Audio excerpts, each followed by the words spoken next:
जय जवान जय किसान।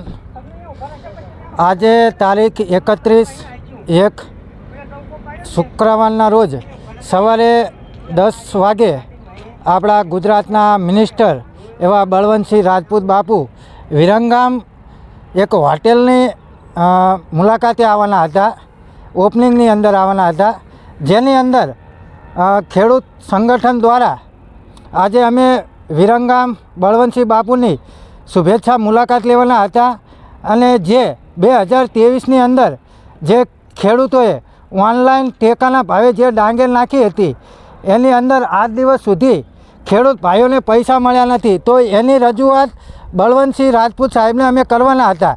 परंतु युवा धारासभ्यना कारणे एटले के युवा धारासभ्य हार्दिक पटेलना कारणे पोलीसने आगळ करी अने गई रात्रे वसवेलिया मुकामेथी रात्रे 12:30 वागे पोलीसने आगळ करी अने धारासभ्य हार्दिक पटेले मने डिटेन कराव्यो अने रात्रे 12:30 मने डिटेन कर्यो अने आजे तारीख 31 रोज 1:30 वागे मने पोलीस स्टेशननी अंदरथी छोड़वामां आव्यो। हवे खरेखर मित्रों तमे एक विचार करो कि खेडूतनो मुद्दो उठावो ए पण एक गुनो छे।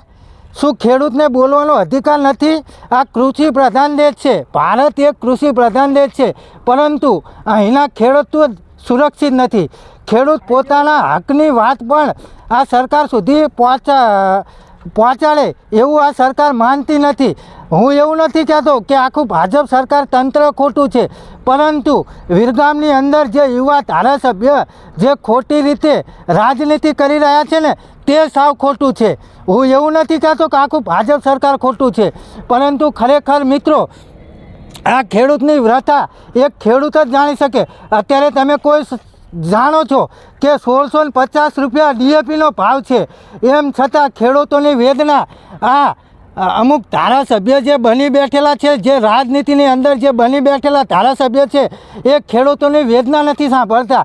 તમે મિત્રો વિચાર કરો કે 2023ની અંદર જે ખેડૂતોએ ઓનલાઈન ડાંગેર નાખી છે, જેનો પૈસા આજ દિવસ સુધી મળ્યા નથી, તો ખેડૂતોએ કઈ રીતે એ મોલ પક્યો હશે? ખેડૂતોએ ક્યાંથી વ્યાજવા પૈસા લાવી અને આ મોલ જે ઓનલાઈન ભાવે નાખી છે, ટેકાના ભાવે ખેડૂતોએ નાખી છે, એમ છતાં જો અત્યારે અવાજ ઉઠાવવા જઈએ તો યુવા ધારાસભ્ય પોલીસને આગળ કરી અને અમારી અટકાયત કરી રહી છે। આ કેટલું વ્યાજબી છે?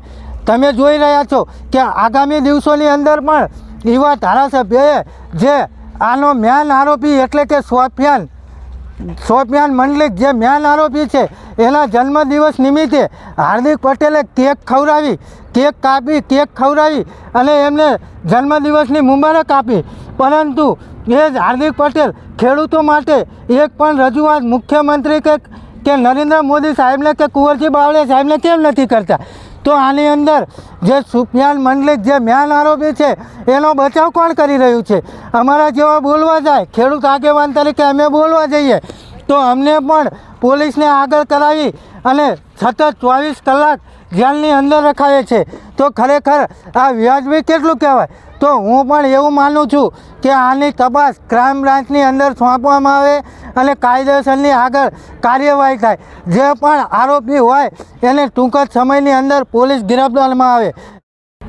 અને ખરેખર મિત્રો વિચારવા જેવી વાત તો એ છે કે આ કૌભાંડ કોઈ 2-2.5 કરોડનું નથી। આ કૌભાંડની અંદર 96,000 કટ્ટા આપણા ગોડાઉનની અંદરથી ગાયબ થયા છે અને આ કૌભાંડ આશરે 9 થી 9.5 કરોડ રૂપિયાનું કૌભાંડ છે। અને ખરેખર મિત્રો અને આની અંદર જે મામલતદાર સાહેબે જે ફરિયાદી બન્યા છે એમને માત્ર 2.5 કરોડનું કૌભાંડ બતાવ્યું છે। તો આ બધા ખેડૂતો બીજાના પૈસા આલવાના થશે એ ક્યાંથી આપશે? એટલે હું તો એમ માનું છું કે જે પણ આની અંદર સંડવાયેલા હોય તે તમામ આરોપીની તાત્કાલિક ધરપકડ થાય અને આ કેસ છે તે ક્રાઇમ બ્રાન્ચ અથવા CIDને સોંપવામાં આવે, એ જ નમ્ર વિનંતી। જય જવાન જય કિસાન।